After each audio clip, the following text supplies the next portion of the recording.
బెంగుళూరు నుంచి అబ్బాయి చనిపోయాడు కదండి. సో బెంగుళూరు మన ఎయిర్పోర్ట్ దగ్గరికి తీసుకొని వచ్చారనమాట. సో ఆంధ్రప్రదేశ్కి అనేది వచ్చేస్తుంది. సో అది కాకుండా 1 మినిట్ ముందే ఒక అబ్బాయి కూడా చనిపోయాడు అనమాట. చాలా మంది చనిపోతున్నారు. ఈ మన ఆంధ్రప్రదేశ్ అబ్బాయి మటుకు 14 మందిని చంపి, మురళీ నాయక్ అతని పేరు అనమాట. సో 14 మందిని చంపి, అతను చంపేసి వెనక్కి నుంచి అంటే ఇంకా ఏం లేదు, నార్మల్ అయిపోయిందని చెప్పి వస్తున్నాడు అనమాట. సో వస్తున్న సమయంలో వెనక నుంచి ఎక్కడెక్కడి నుంచో దాముకొని వస్తుంటారు అనమాట. సో వాళ్ళు పాకిస్తాన్ టెర్రరిస్టులు వాళ్ళందరూ చుట్టుముట్టి అతన్ని చంపడం అనేది జరిగింది, మన ఆంధ్రప్రదేశ్ జవాన్ని. సో ఇదందరూ గుర్తుపెట్టుకోండి. అందరూ ఒక 2 మినిట్స్ కానీ 3 మినిట్స్ కానీ మౌనం అనేది పాటించండి. సో ఎవరైనా సరే వేస్ట్ విషయాలు ఏమన్నా ఉంటే అవన్నీ ప్రస్తుతానికైతే వదిలేసండి, 2 మినిట్స్, ఓకేనా.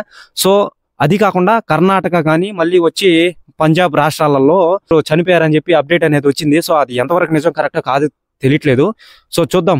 మళ్ళీ వచ్చి మన పాకిస్తాన్కి చైనాకి మంచి కమెంట్ స్టడీస్ ఉన్నాయని చెప్పి తెలిసిందే. సో మన అమెరికా మళ్ళీ వచ్చి రష్యా దిగారంటే ఇంకా నార్మల్గా ఉండదు, ఒక్కొక్కడికి చుక్కలు చూపిస్తాము. ఈ పాకిస్తానీ నా కొడుకుల్ని తరిమి కొట్టేదానిక మన ఇండియా బ్రదర్స్ కోసం జై భారత్ అని చెప్పి కామెంట్ చేయండి, ఓకేనా. బాయ్.